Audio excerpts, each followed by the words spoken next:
Yo, Greg, you ready to do this? Let's go, Jay. Let's go. You're listening to The Success Paradigm with your hosts, Jay Atkins and Greg Gray.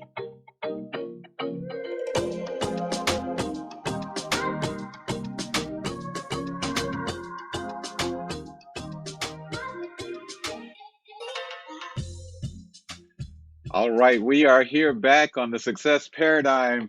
My partner in crime, Jay Atkins, and what you guys are in for a treat today. One of the things we always like to do is to bring folks on that people can relate to, and Tyler Jack Harris is that guy. So let me go ahead and read his bio so you'll know who we are all getting a chance to be blessed to hang out with this afternoon.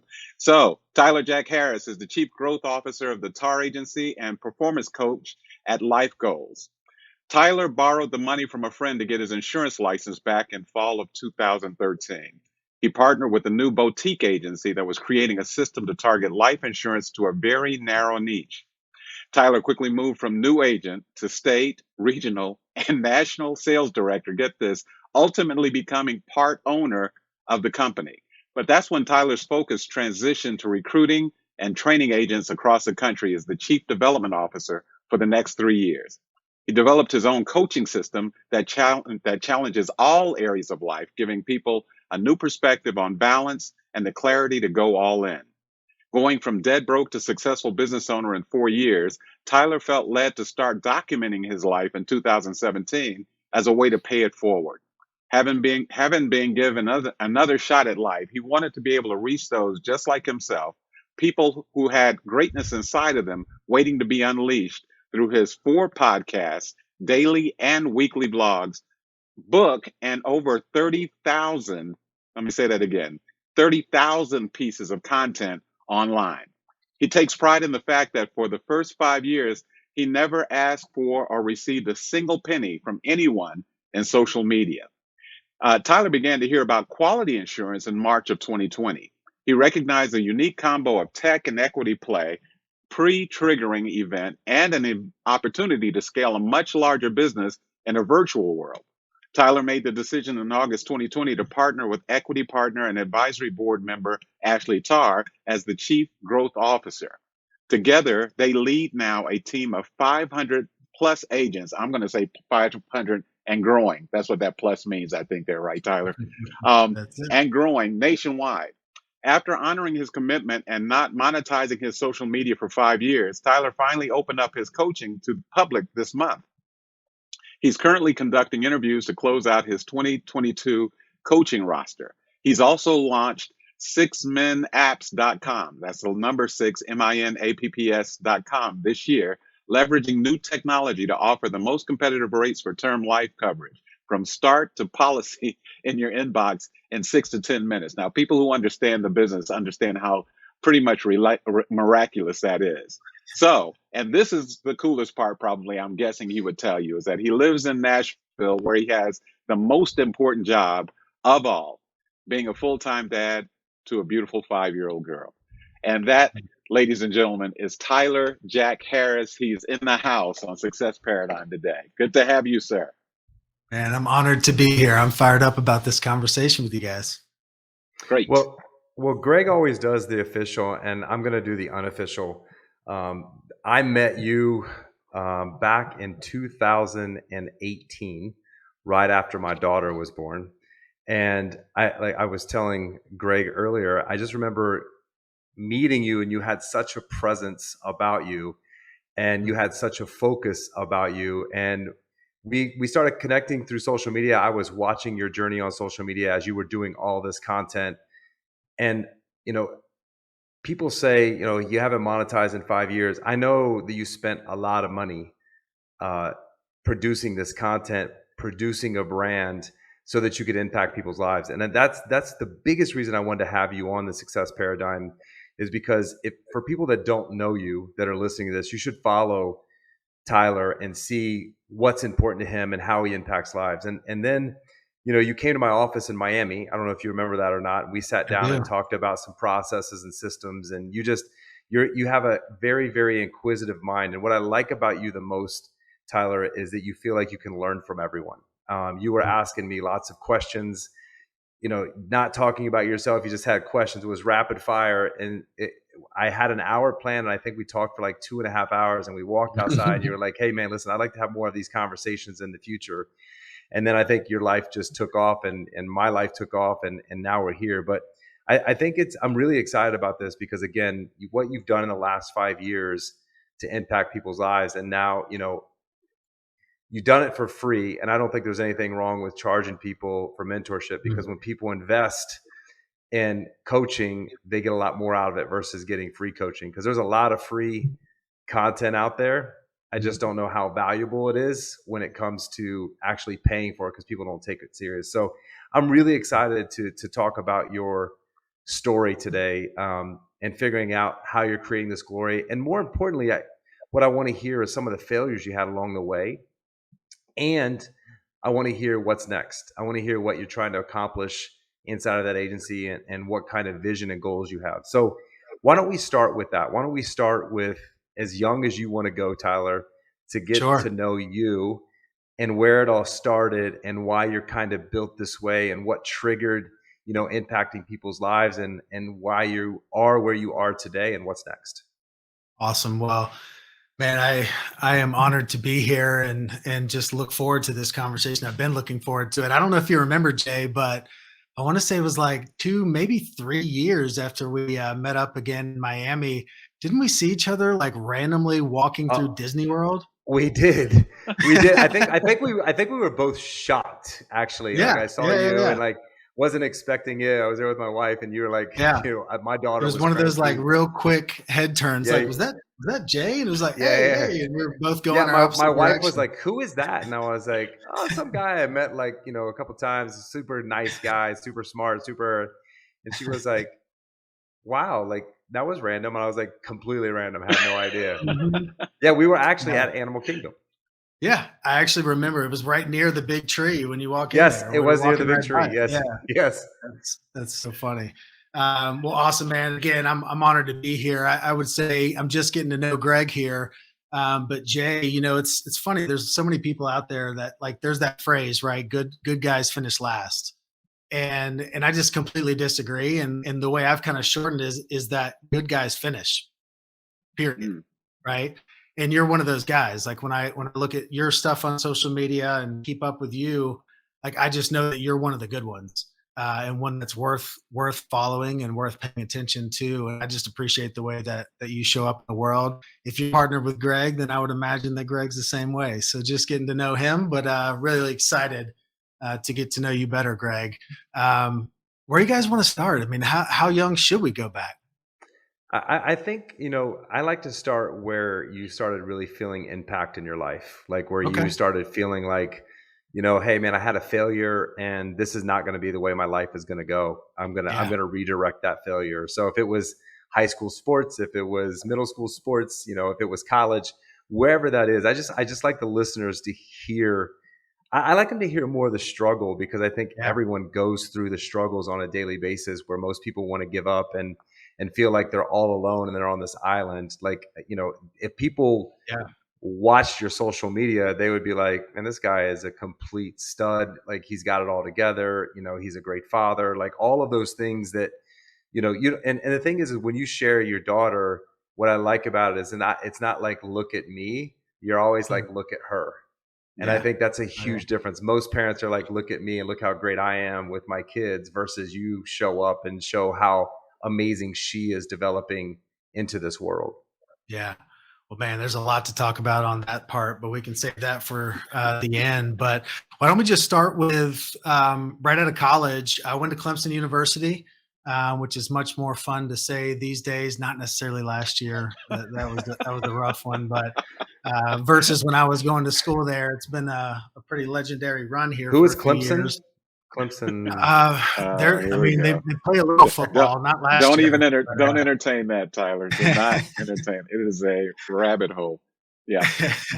but coming right out of college, was a financial advisor and was doing pretty well right off the bat, and I think that's where my real journey started, because really our journeys don't start until we go through something extremely difficult and extremely painful. And I can remember times as an advisor talking to my dad about how, life is going really well, and things are happening, and there was a fear that I had ultimately of like, it can't be on this upward trajectory forever. Like, we all know that in life there are ups and downs and peaks and valleys.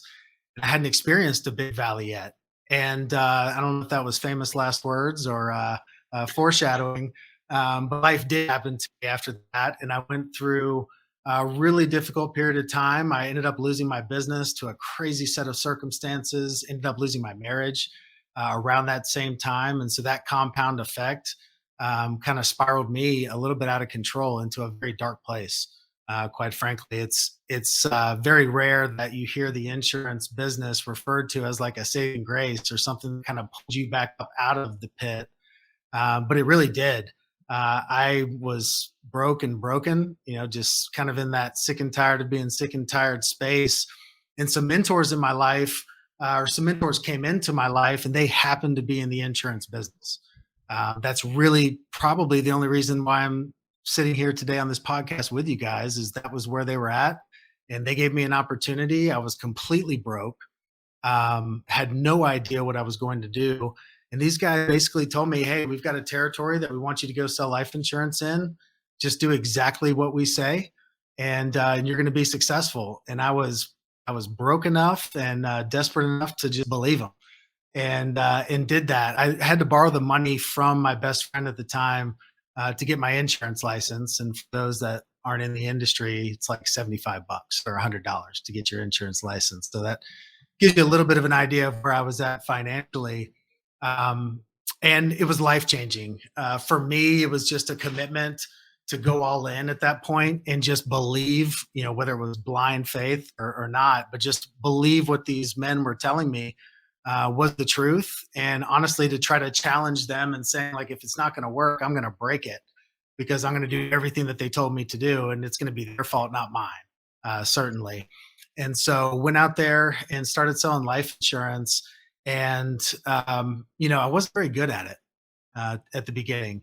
But there's an interesting thing about having a really strong work ethic, is you can outwork any bad set of skill sets. You can outwork any set of circumstances, really. And so when I look back at that time, when I look at the metrics that we follow so closely nowadays, like conversions and close ratios and sit ratios, things like that, mine were pretty terrible. Like, my conversion was like 36%, but I was willing to go out and see 3 to 4 times as many people as everybody else was.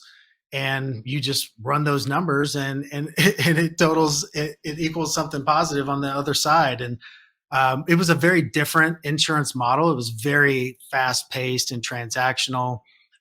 Like Greg mentioned, it was very narrowly niche. We were only selling life insurance to first responders. So I was working with all law enforcement, fire, EMS, corrections, and we had put together a system that was extremely efficient. And that first year, I sold like 2,756 life insurance policies and deposited over 300 grand into my bank account from borrowing the money to get my license. And so, money's not everything, but that was life changing. It was absolutely life changing for me, not only on the financial side, but just opening your eyes up to what's possible and to what you're actually capable of, what your actual potential is.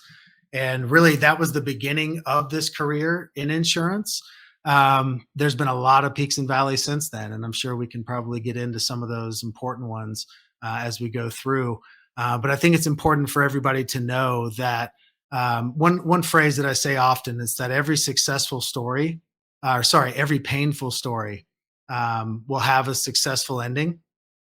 And that's largely up to the individual and their personal responsibility that they take to figure out, like, man, I've been through some stuff, but I'm not going to let that hold me back. And I'm going to keep looking forward. I'm going to do what I can do. I'm not going to try to control what I can't, but I can control my effort. I can control my output. I can control my work ethic and my activity. And as long as you have that nailed down, the results are limitless, whether you're in the insurance industry or not. And with any industry, you input an insane amount of work into the front end, and there's going to be results that come out of the back end. And then you can refine your skills and get better and become more efficient with your time. But at the end of the day, it comes down to how bad do you want it, and how much work are you willing to put in towards anything that you're going after. And that's what got us here today. Yeah, that is awesome. So two quick number. One is a quick number question. So that $7,500 you borrowed for the insurance license, I'm Mm. guessing you probably paid that back at some point in time. You had a I decent did. year after that. I Okay, did. good. I It was just wanted about to a make week sure. later. Yes, very nice. Oh, wow, cool. That's good. The other thing that I made a mental note of, and because sales is a numbers game, and 30%, 36% of a bigger number is always a bigger number. And I like the Mhm. way you talked about that. So if 36 is the number and you want more, you just have to go after more. And my guess is that number inched bigger or leapt bigger because the skill set got better, and you kept kind of grinding and grinding. So It did. couple of really big takeaways: bigger number, bigger effort, bigger number. It's It pretty simple math. it But you did. Do you said, mind if I yeah, jump in there, Greg? no, please do, please do. I think there's something valuable in that for people to hear, because what's really, really difficult for a lot of people? What's that? Sucking at something. Yeah, Like, seriously, right. and especially Hmm. if you've come from success in the past, it's really difficult to not be great at something. And I think that's where a Yeah, lot of people struggle, whether you wanna call it humility or not. It's being willing to be bad at something enough until you become good at it.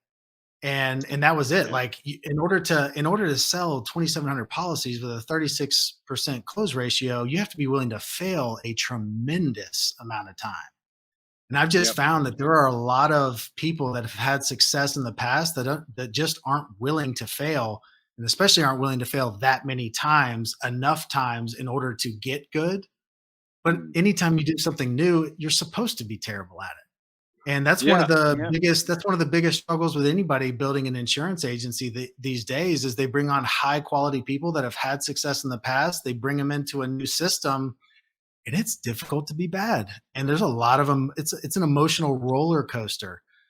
So that is key for anybody listening to this. Like, whatever type of business that you may have just entered into, don't be afraid to be bad.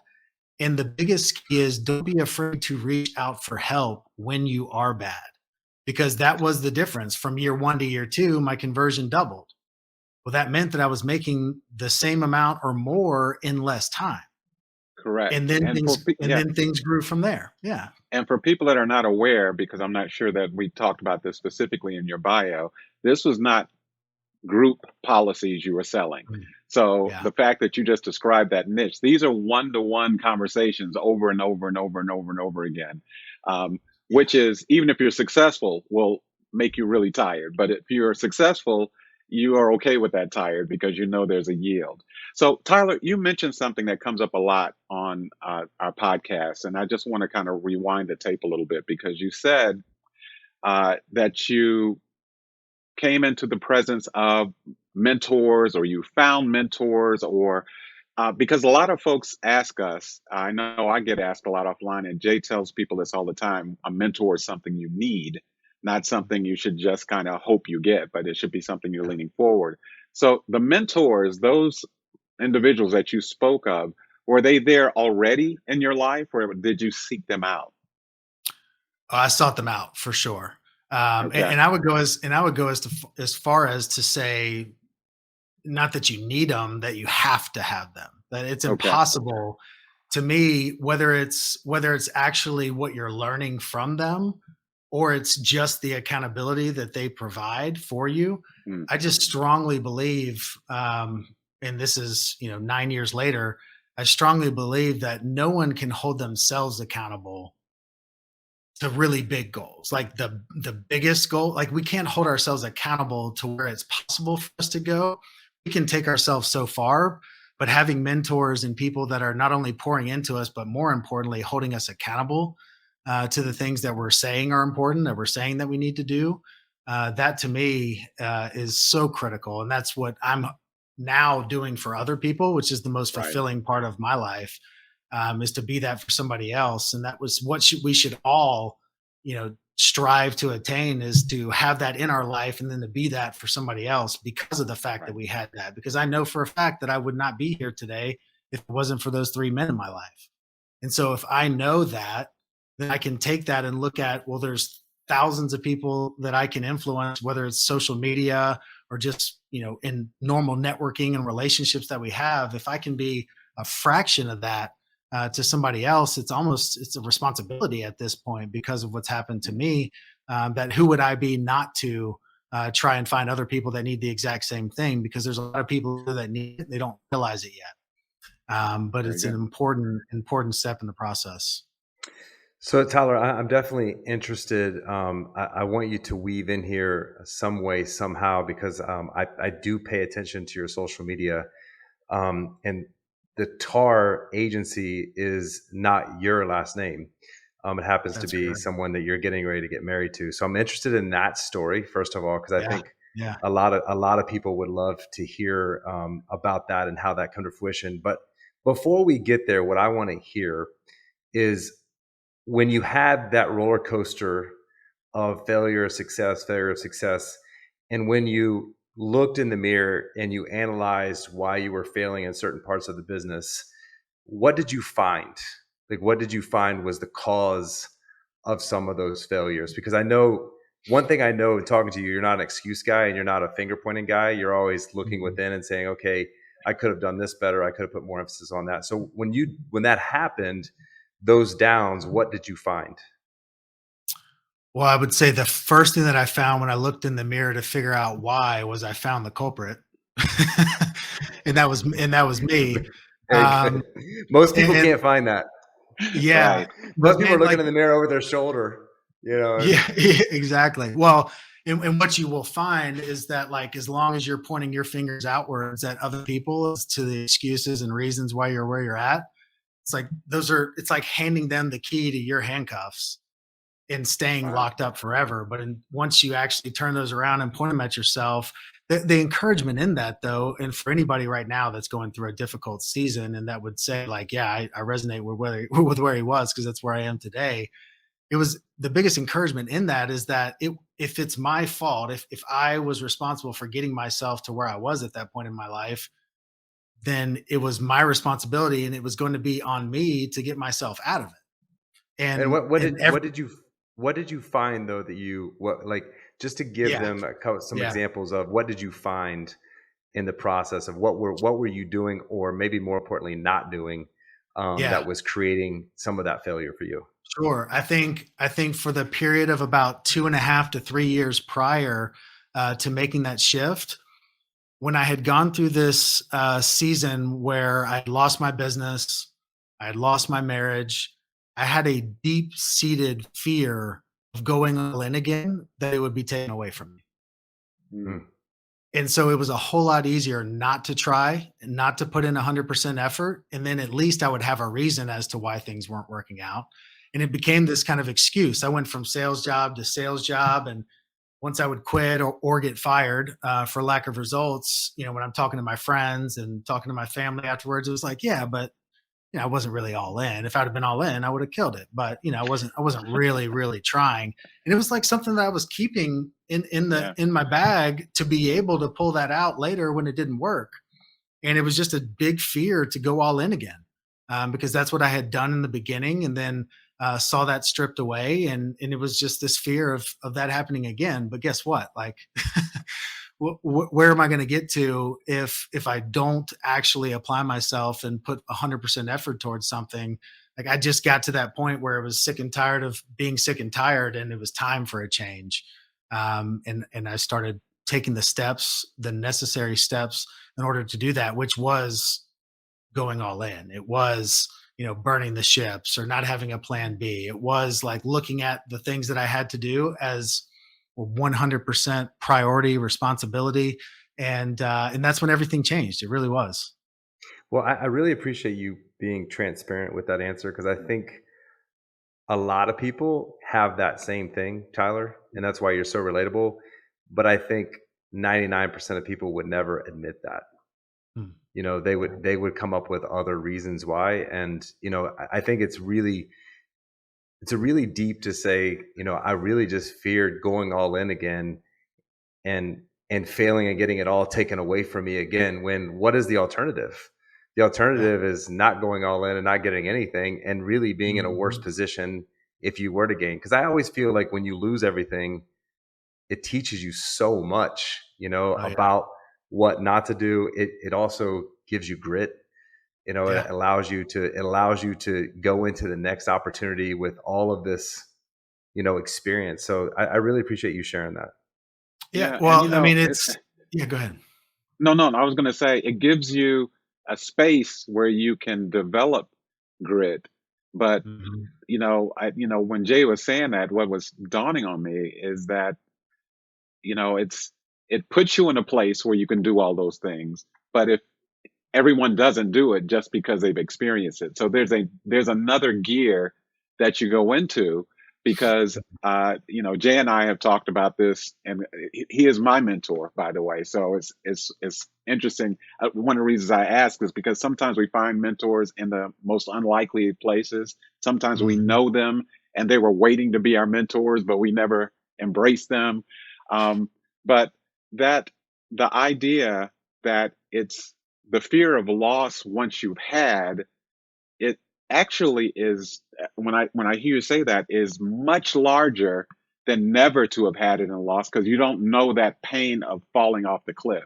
I mean, if Yeah. you're just walking around in the valley, you know you're in the valley.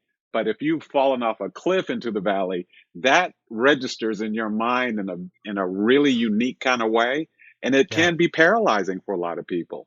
So what I was going to ask you, and I guess kind of tethered to that, is so you had this opportunity, you went all in. It wasn't what you had drawn up on the board before to do life insurance. You were doing other stuff Mm. before. Did Which, you by the find that? way, for the Yeah, listeners, yeah, selling life insurance is the hardest thing in the world to sell, because nobody wants to think about dying, and right. Mm. nobody thinks that they need it. So, I mean, even if you're selling it to that niche, which their likelihood of something happening to them is a lot higher than most of the Yeah. population, Hmm. it's Yep. still not an easy thing to sell. Like you got into the hardest possible sell. People need cars, people need Well, houses. it's also People, it's also a demographic that thinks they're Superman and nothing's ever going to happen to them as well. correct, Absolutely. correct. Absolutely. Yeah, that's true. That's true. I'll be Yeah. here forever. Um, Mhm. so the the opportunity presented itself. Did it link up, or did you feel after you were kind of in the pool and swimming with some gusto that there was also a that your purpose was also being met in this, or was it? I don't. It's a weird question, I know, because it's coming out of No, my yeah. mouth. I'm stumbling a little bit, but did your purpose kind of take you into it, or did you find your purpose in it? And how did that fuel you to do those 200 plus nights a week in the hotel rooms that I Yeah. know that you Yeah. talked about? Because you got to, I mean, money is one thing, but it cannot get you past places where your heart won't keep you. So tell us a little bit It's a about purpose. it's a complex question, but it's a really, really deep one and it's really good. When the wolves are at your door, you don't really Yeah. have time or capacity to think about other people. And that was my situation. I mean, like I was completely broke. And what I love is like, even to this day, I love nothing more than watching someone where it has to work, right? Mm. Like seeing somebody with their back up against the wall. There's nothing that fires me up more than that. The crazier the scenario, the more excited I get because if that person is willing to do what it takes, like I know it's going to be an incredible story. But in the beginning, for me, like it was just about like I got to get myself back to where I'm Survival. supposed to be. Yeah, it was survival. Yeah, Hmm. 100%. And we do oftentimes talk about this process and transition of it going from your head to your heart. I think the way that that played out for me was it was a role where my mentors, who were the owners of the company, they basically told me to go run the 4 minute mile. Basically, they had agents across the country. And at that time, the most, the most number of policies that somebody had sold in a week was like 20, 25 policies. But the owners, the founders of the company, when they were in the field, had written 50 policies in a week, 70 policies in a week. And again, very different structure, very different system with a high volume of production. But they had done it before, but none of the other agents that they had brought on had replicated the success that they had had. And so basically they told me, go down to Georgia, which is where my territory was, and go run the 4-minute mile, show people what's possible, basically. And so it very much transitioned from, get myself out of debt, get myself back to financially stable. Then let's go show all of the other agents on the team that, like, you can write 50 policies in a week. You can write 75. And I went on to do 100 a week and then 200 a week. I think my record was 238 policies in 4 days. And Wow. and honestly, at that time, they they kind of positioned me as somewhat of the enemy with against the other agents, because I was all of a sudden on all the conference calls and webinars and kind of taking this posture of like, hey guys, my conversion is 36%, your conversion is 90%. I'm just going to go see 4 times as many people and beat you every single week. And that was what they kind of like posture that they wanted me to take, to show people that, like, you can outwork any bad habit, you can outwork any bad skill set in this business if you're just willing to put in the time. That quickly transitioned, and this is where it went from the head to the heart. It went from like, hey, we want all these agents to hate you because of what you're doing, to now you need to lead them, and we need them to love you. And that was Wow. a rough period of time when I had to make that transition. But it was as I was going into more leadership roles within the company, and I had to start understanding where everybody else was at in their process, because we're not all in the same process. We're not all in the same cycle, whether that's in life or in the business. And Right. so from there, it was a lot more empathy and compassion for what other people were going through in the business and outside of the business, and how those things are interconnected. And it really came down to me starting this coaching program, where I ended up being the ones that was coaching those agents that before I was just competing against every single day. Mm.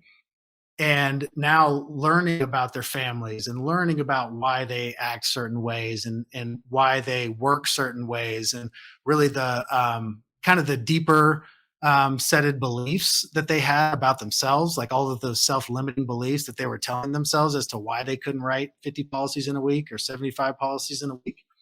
And really that process unlocked in me something that, like, is still the most exciting thing about my weeks now, which is being able Awesome. to sit down one-on-one with folks and figure out exactly where they're at today, where they want to go, and how we can together ultimately get there. But at the beginning, it was purely survival. Like, I had to go out and make it happen because I had to. And then once I had enough to where I was comfortable, it's not, the whole, like, you can't pour from an empty cup, your oxygen mask first. Like, we've heard all these cliches, but Right. there's a reality that, like, you're not really helping anybody anyways unless you first helped Mm. yourself. Like, you have to get to a place of stability, and you have to get to a place where you are then able to offer real value to other people. I just see so many people out there that are helping their brother, their cousin, their mom, their friends, and not working on themselves and not filling themselves up. But it's a critical process. To only way I can help you is by me being 100% full. And it's actually in the overflow that I can really help anybody else. We talk about pouring from the saucer, not the cup, because it's in the Mm. overflow of you filling yourself up that you're able to really help anybody else, anyways. And that was really what happened in that transition from just personal production, competing with everybody, to now, hey, we're a team and I want to help you get better along the way. Awesome. So, Tyler, I have two questions. The first one is, what was going on in your head when you were already successful? Because I know when I met you, you were having massive success, and then a couple years behind that, you started having even more success. But what was going through your head when? Because yeah, you had success, you sold a lot, but what people don't see that I know is that you would be at a fire station at midnight till 4 in the morning, and then at a police station at 8 in the morning until 6 at night. And Mhm. what was going on in your head that drove you to do that schedule, to get those 200 policies? Like, it wasn't just a money thing at that point. It was what was going on with you that drove you to do whatever it took to go wherever state, stay in a hotel. And not only were you doing life insurance, but you were constantly filming content, not just around your journey, but around success, around what it takes to be successful. And just what was going through your mind in that moment of your life where you were willing to do whatever and just grind it out like crazy? So this may surprise you. This may be a surprising answer here. It's really easy to be motivated to go to the 4 a.m. meeting that you have scheduled when you know the guy there has a gun on his hip and he's called a captain or a lieutenant and he's sitting there waiting for you. And it sounds funny, but I would tell people I get that it. I am naturally, I think my natural state is to be lazy. And and a lot of people are afraid to admit that. But what I know about myself is it takes massively structured accountability in my schedule to force me to do the things that I need to do. And at that time, it was literally knowing that if I was there for a 4 a.m. roll call at a police department, if there was 30 police officers that were going to be really angry with me and a captain that literally had a gun on his hip that was sitting there going, "Where's Tyler?" There was no way I wasn't going to be there. And so it was the perfect situation for me. The interesting thing for those listening that don't have that, type of accountability in place is you can fake it. Like you can create that type of accountability in place by bringing in mentors and bringing in partners and really working with your schedule to where you have to be there at certain times to get certain things done. But for me, that honestly, that's what it was. I created accountability by my schedule to know that, like, hey, I've committed to these folks.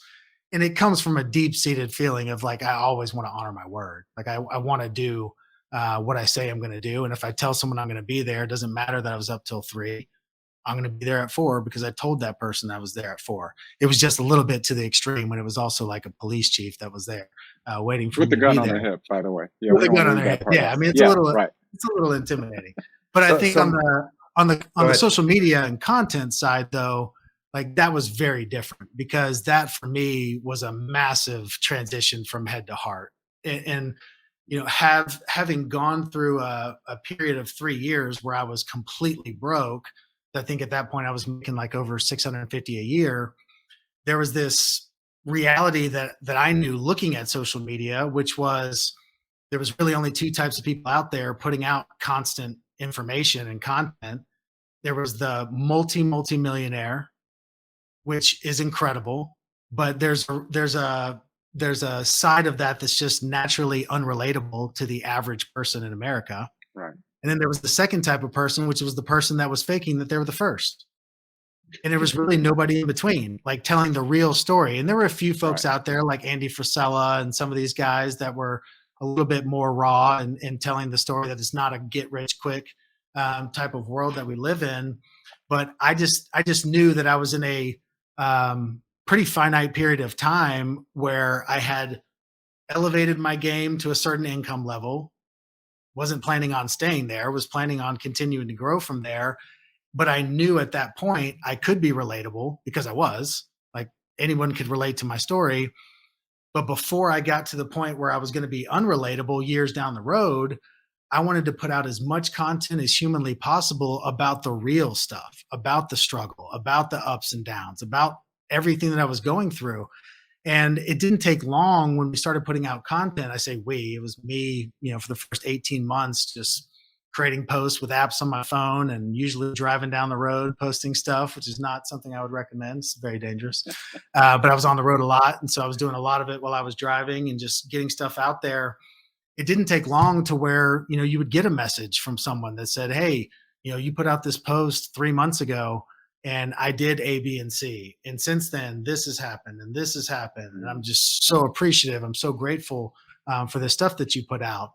That for me, I don't know if you'd say it was addicting, but it was very, very motivating for me to continue to do that because I started to see like, wow, like you can actually make a real impact on somebody's life just by sharing what you're going through and sharing the things that you find are interesting and the things that have helped you. And for me, that was very interesting. It was a way, honestly, it was a creative outlet for me. If you're selling life insurance for 16 plus hours a day, you need a creative outlet. And and for me, that was it. And so it was fun.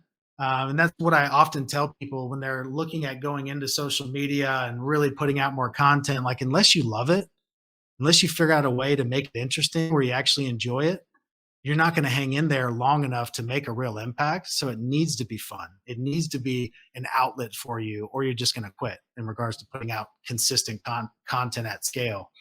So that was a very different picture with social media.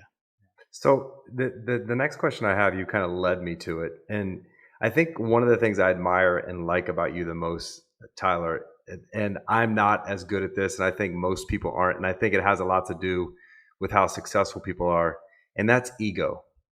I don't really feel like you have a big ego. And what I mean by that is you had a lot of people against you, your own spouse, friends, people thought you were crazy, but it didn't matter. You didn't stop. You kept putting out content with all the naysayers and the haters and everyone. Mhm. And then, again, I don't know the situation. What we can do on social media is read between the lines. Yeah. And I've seen your fiance. I think you're getting married soon, right? Or did you get married Yeah. already? Yeah. In May. In Okay, May. in May. Um, Wow, so congrats. so Thank you. when I see that her last name and you're working for that agency, again, it solidifies the fact that you don't have ego because most men would not be working in a business with their wife's name on it. Now, Mm. I came into a business with my wife that she started and her name is in it. So, I've gotten rid of my ego, but I think for a lot of people, ego is a big thing. And, you're a pretty successful, articulate, um, proven man. So Mm. tell me about the ego and tell me the decision to, I don't know the story. Like, did she already have this agency and you decided to help her build it? And how Yeah. did you put that aside? Because I remember talking to you in Miami, and Yeah. back then you told me you wanted to have your own agency because, working for these people, because we were talking about my agency and me owning the agency, and you just felt like maybe I'm playing small with these guys. I've learned a lot from Yeah. them, but Yeah. I think I should be running my own thing. And I told you should. I told you, yeah, Yeah. you learned a lot from them. Now it's Mhm. time to go on your own. So tell me that transition and talk to me about how you remove this evil ego that most people Yeah. have in their life to create that success that you want. And that was a really subtle way for Jay to say, "I told you so." And, and I fully accept that because he did. And like, honestly, he did, but I wasn't in the place then, to be able to I wasn't ready, honestly, to do anything on my own at that point. Um, but I think, as you mentioned, feeling like I needed to go out and do my own thing. I think, a lot of us get to this place in life where, I was looking at my business and I was a minority owner in that business. And when I started to look at where I ultimately wanted to be in life as far as income and net worth, and then I start sizing that up and saying, okay, in order for me to be here, that means they need to be here. Do I see that being possible? Maybe, maybe not. But for me, it was time to move on. I think a lot of that was the stuff that we were doing on social media. Um, it was a unintentional byproduct of putting all this content out, but it ended up becoming a recruiting machine. We were having close to 2,000 people apply to come work with us every single month, and because of the fact that we had a narrow demographic that we worked with, there was only 97 territories in the country. So we were turning down 99.5% of people because we didn't have an opportunity in the Wow. area.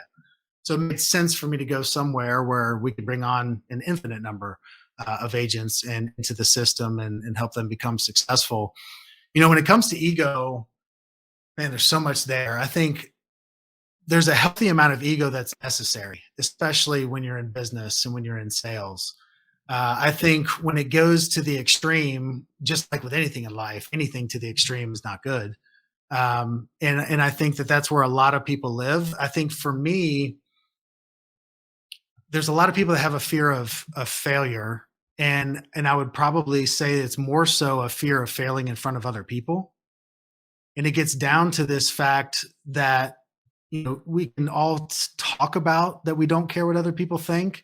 And oftentimes I'm on coaching calls with clients and they will straight up tell me, no, no, no, like I don't care about other people's opinions. I don't care what they think, but they do. And we all do. And we all always will.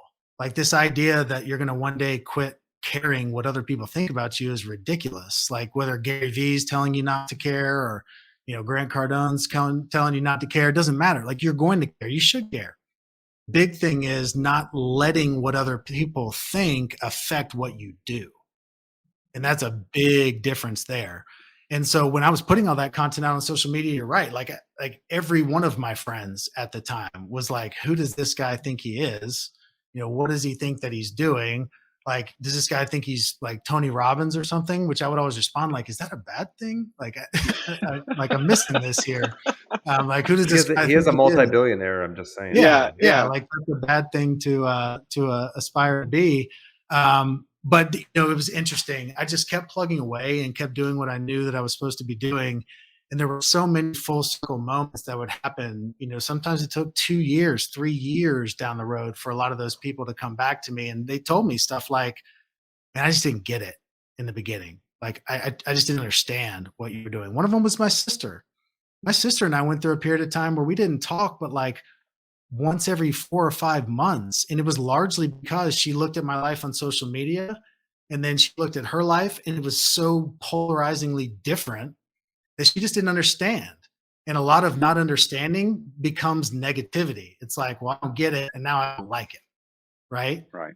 Well, once we actually talked and worked through some of those things, she's like, that's awesome. Like, that's amazing that you were doing that. Like, and you weren't getting paid for it. Like, my gosh, like probably was expensive. I'm like, yeah.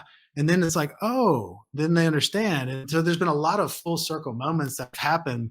But the other side of the ego for me is I think you can either check it yourself or God will take you through a stripping process to take it from you. And that's way more painful. And I've been through both. Like I've been through the stripping it away myself on purpose. And I've been through a period of stripping like no one has ever experienced before, maybe. And both had an incredible outcome. Both were very difficult, but doing it yourself versus having somebody else do it to you is way better. That's for sure. And I think that those that live and die with that ego, they're just missing out on so much of the fulfillment and joy of life, which comes through relationships and it comes through being able to relate to people and it comes to just being real. And that was the big thing from the beginning on social media is I did not want, like, it was all about the authenticity and the transparency because like there's nothing special about me. There really isn't. Like my favorite phrase in the world is extraordinary.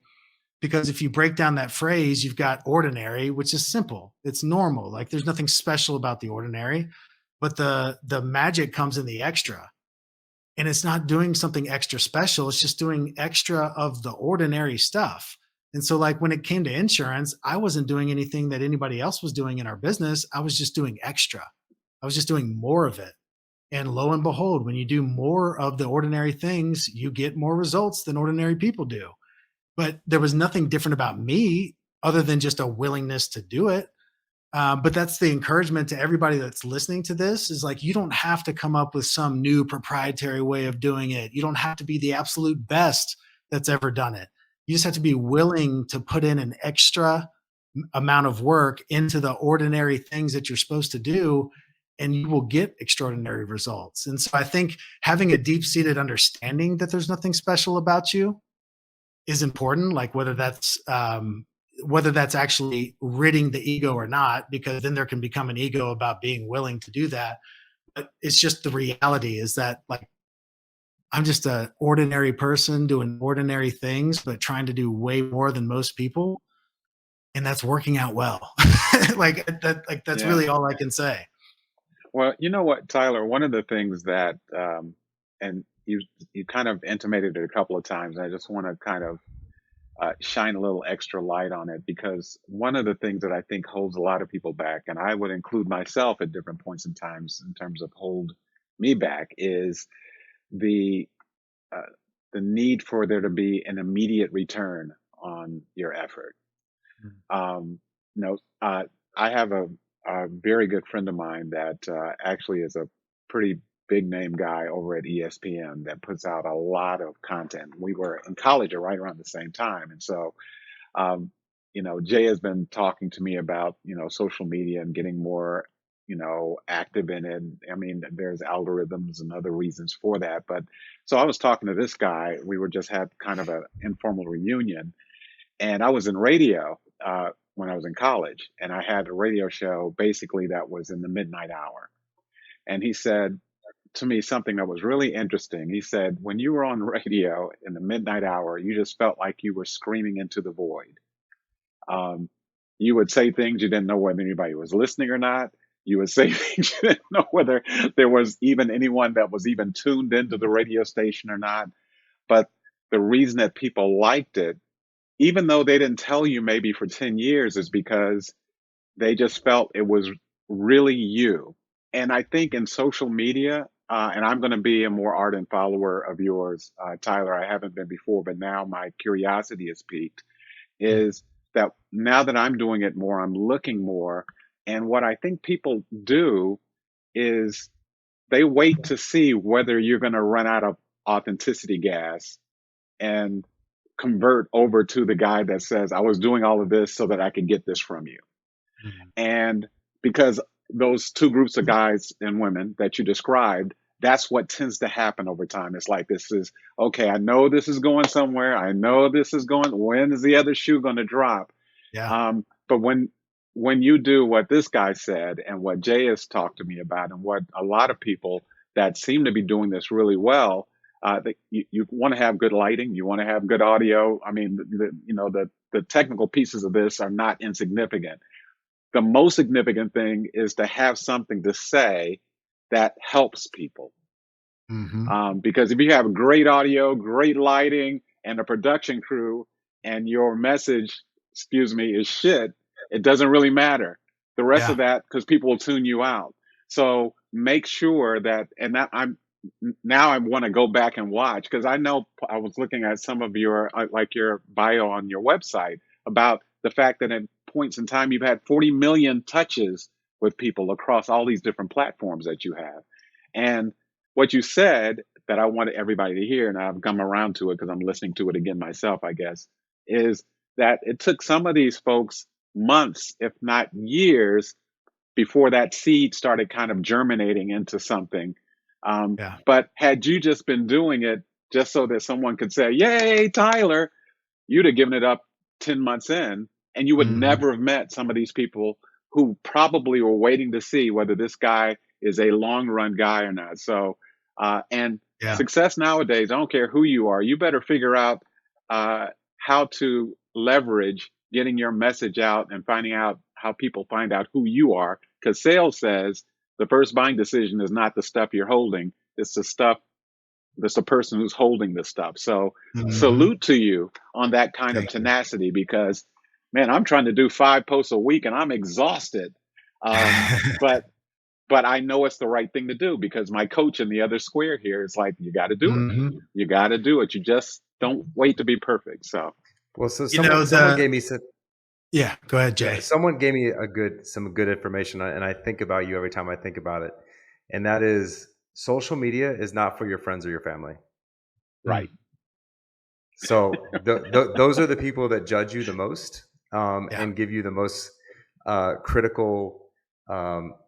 I shouldn't even say critical. The worst feedback ever, because they see you through a different light, and when they see you on social media. So, I just remember, I forget who told me that, but they were like, social media is not for your family or your friends. Like, that's not your audience. Even though they follow you, like, tell them to unfollow you if they don't like your message, because that's not who your audience is. But go ahead. Yeah, there's a phrase that I've seen that just rings true when it comes to social media and life. But specifically social media, to your point, Greg, and that's never trust words, rarely trust actions, but always trust patterns. And Mm, for me, the key to becoming someone that's worth following and worth listening to is all in the consistency over a long period of time. And so yep. anytime I'm talking to someone about, just now kind of branching out and building a brand on social media, the biggest thing that I'm telling them is whatever it is, if it's 5 posts a week, if it's 2 posts a week, if it's 15 posts a week, just do whatever you say you're going to do every single day, every single week. And if we rewind it all the way back, I mean, for the first like 8, 10 months, maybe full first year, like I was jumping on Facebook Live 2, 3 times a day because I wanted to build through a live platform, and Instagram wasn't live at that time. We're on like Mm. a Periscope and all these random things, but I was doing Facebook Lives 2 to 3 times a day.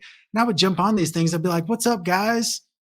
There were no guys. Sure. There was like one person, my mom, and like a girl from high school that would be on these things. And I'm talking to them like I'm talking to 1,000 avid followers. And sometimes it was it was really tough, but I kept showing up over and over again. And one tip that I would give to people that are listening, in the ability to stay consistent, is I used social media and still do, but I used it even more so then as an accountability tool. And Mm, so every Sunday, I was typically driving down to Georgia to work from Sunday to Thursday or from Monday to Thursday. And I would get on Facebook Live and I would put out my goal for the week. Hey, my goal is to sell 75 policies this week. I'm going to jump on each day, keep you guys posted where I'm at. And I would jump on there wow. at least at the end of each day and say, I'd like, hey, my goal for the week, 75 policies. Only sold 10 today. So I'm way behind towards my goal. But hey, I would try to add a little bit of context and value. It was really just posting up my numbers, like where I was at.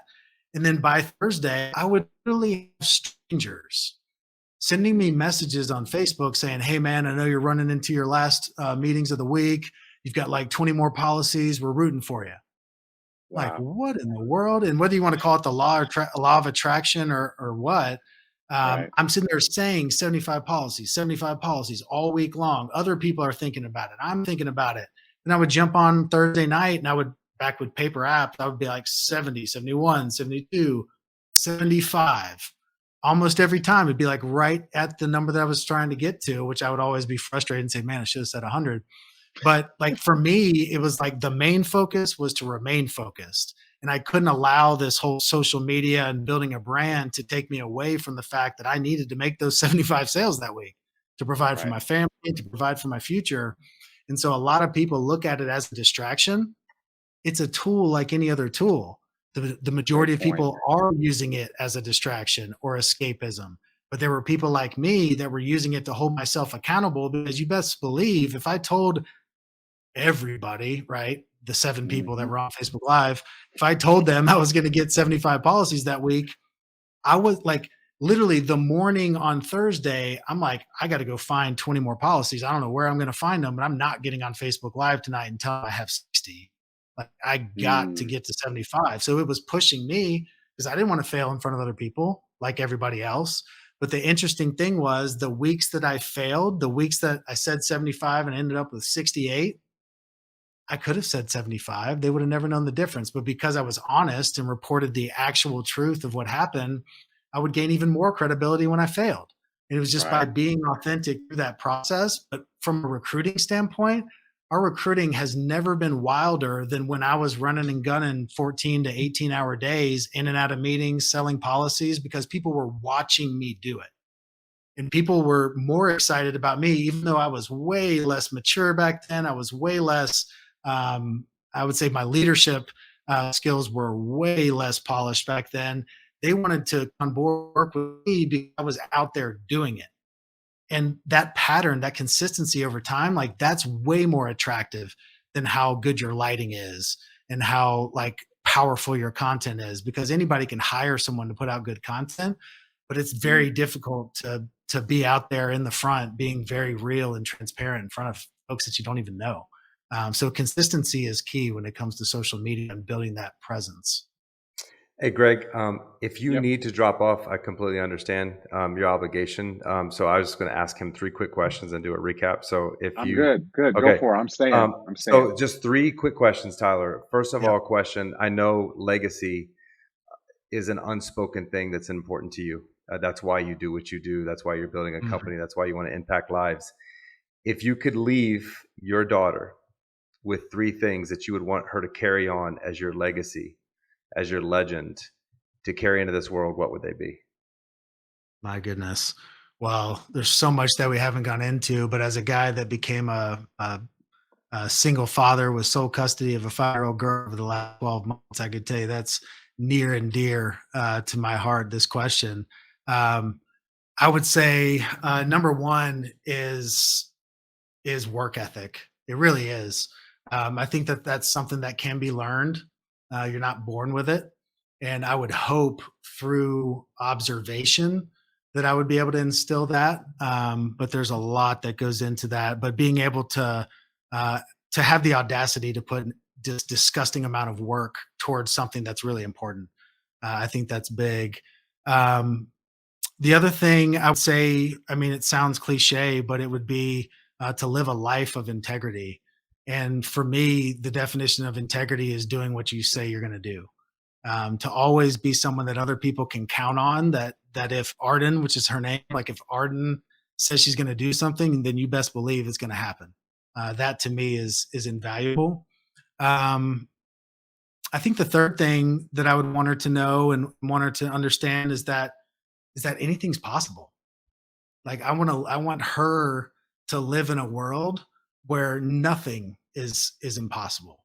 Where there's not a single thing that she could aspire towards, want to have, experience, that is not in the realm of possibility for her lifetime, into work in such a way that reflects that. To be someone that not only, because she will have an incredible upbringing, she will be very fortunate in the position that she's in when she's entering into the work world. But to have the work ethic and the ability to go after anything and to believe that anything is possible, um, to me, that's everything. And just to know that her dad loves her more than anything on this planet.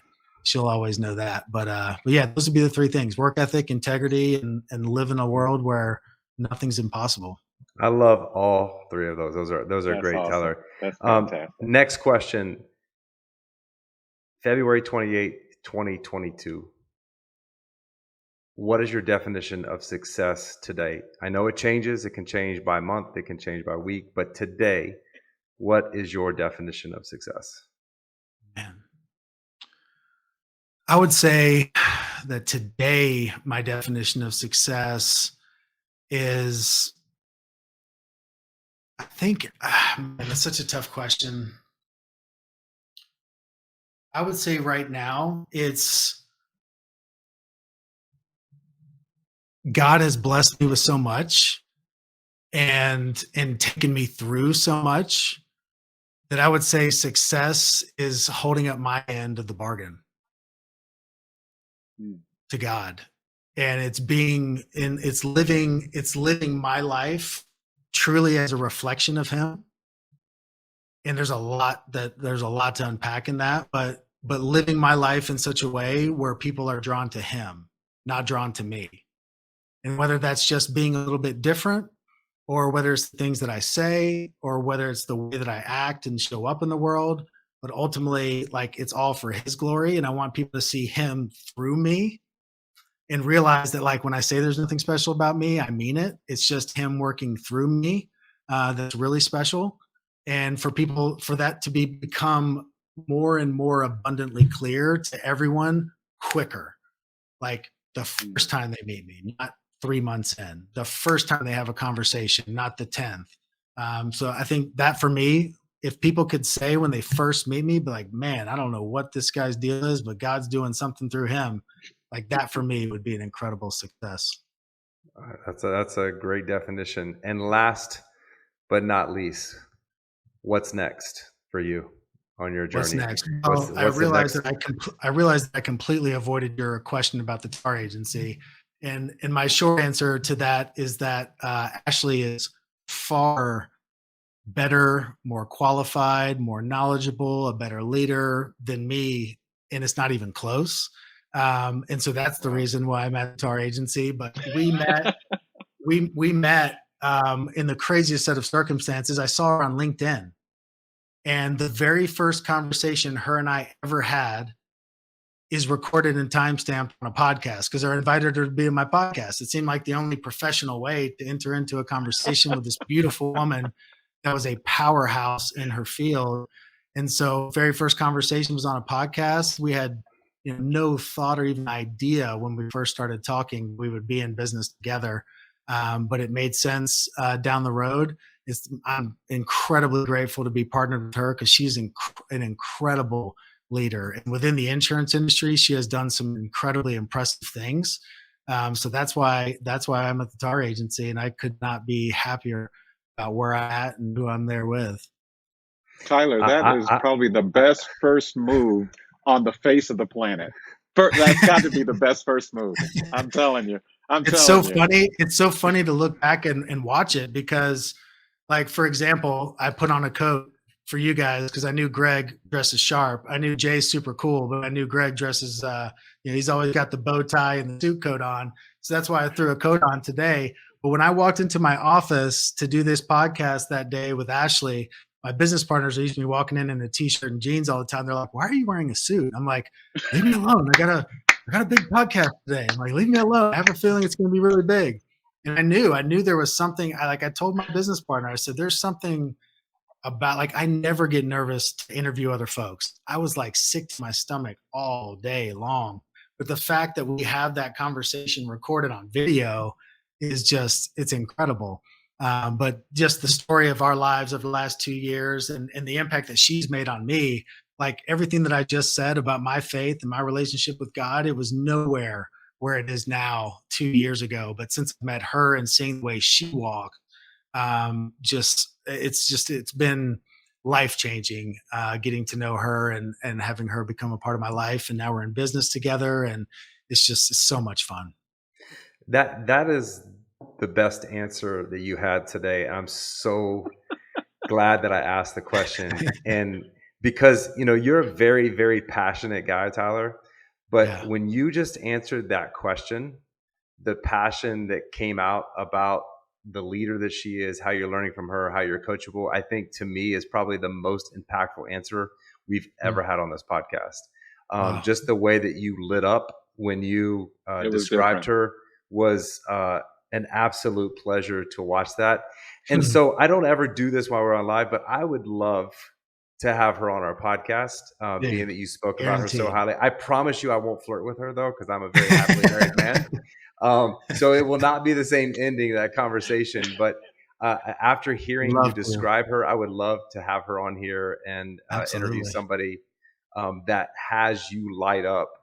Yeah. I wouldn't even say like a Christmas tree. I'll say like the Eiffel Tower in France whenever they light that thing up. I mean, that's how Yeah. bright you were when you just talked about her. So, I mean, you made me smile talking Yeah. about how she's impacted your life. And that, my friend, has no ego in it whatsoever. Yeah. So, these are the ingredients for success that I want to share with everybody that I just think were great. And you started off with a bang saying great men finish last, but they finish. And I Mhm. think that's a really impactful statement to start this off. You can outwork bad skill sets. Painful story always has a successful ending. How bad do you want it? You got to ask yourself that question. How bad do you really want it? Most people don't want it that bad, right? I mean, you wanted to go from that failure to a success, and now look where you are. Look where you've been open to, even being open to God, being open to work with this lady that impressed you so much. Like, it's amazing, Tyler. I'm so glad that I had you on this podcast and talked to you in this format. I should have caught up with you before this, but I'm just so glad that I waited because I'm so inspired Yeah. by your message. And then, what are you willing to do? I think it's another great question. What are you willing to do to get where you need to go? It's really difficult to be bad at something. I mean, it really sucks, and that's why most people never have success, because it really sucks being bad at something. Don't be afraid to ask for help when you're really bad. Mm. at something. I think most people, again, you're talking about all these ego things that I love that you're not saying ego, but all of these things you have to remove ego. Don't hand your keys. This one I really love. Don't hand your keys to your handcuffs to someone else, Mm. because we all feel handcuffed by a lot of things. But the worst thing you can do is, give the handcuffs to somebody else, give the keys to somebody else. So I really love that. Um, you said fight through the seasons, because there's always going to be seasons. And I always tell people you need to seize every season. So Mm. fight through those seasons and seize it. Always show people what's possible. Know your weaknesses. Have accountability partners. Fear of failure is really about failing in front of other people. Don't let it affect. Don't let other people affect what you do. I love how you broke down extraordinary. I've not heard that before. Maybe I've been under a rock, but that's a great definition of Mm. what everyone is, right? I mean, LeBron James is an extraordinary basketball player, but he does extra Mhm. things to become great. Never Yeah. trust. This one you can help me with, because I miss one. Never Yeah. trust words. Mhm. Always trust action. But there was one more thing that you said. So it was never trust words, rarely trust actions, always trust patterns. Patterns. Okay. Yeah. Trust actions, trust patterns. Okay, great. Yeah. Thank you for the help with that. And then use social as an accountability tool or accountability partner. Really, really love that. Your definition of a success is holding up your end of the bargain with God. Um, Main focus is to remain focused. Really, really love that, because that's the hardest thing to do, is remain focused. Your legend, your legacy that you want to leave your daughter with, to leave the world with, is work ethic, live a life of integrity, and absolutely anything is possible. And that's the ingredients for success for Tyler Jack Harris. And I'm so appreciative of your time, man. I know you're helping to build something big over there with your fiance, soon to be your wife, and I'm really, really excited to continue to watch you. And I would love to get together and be friends, man. There's a lot Yeah. of collaboration in this world with like-minded people, and I think you're one of those people in this world that I would like to collaborate with in the future. So thank you for coming on here and spending time with us, man. Absolutely. It's been an honor, and any excuse I've got to talk to folks like you, sign me up. It's Man, seriously, the stuff that you guys are doing with the podcasts, like, people may tell you every now and then, but so many more wish they could tell you how much they get out of it. But your willingness to invest time and resources, which, our time is our most valuable asset, to do something like this, to give back to other people, it means the world to me, and I know that everybody else listening means the world to them too. They don't always get the opportunity to tell you, though, so I'll tell you. I appreciate just the way that you show up and the way that you give back, and the way that you operate within your family as well. I really appreciate. And like I said, you guys are a couple of the good ones, and those are the people I want to follow and emulate. And finish You, with. you're an Yeah. inspiration, sir. Thank you so much, Thank you. Tyler. We appreciate you, buddy. Thanks, guys.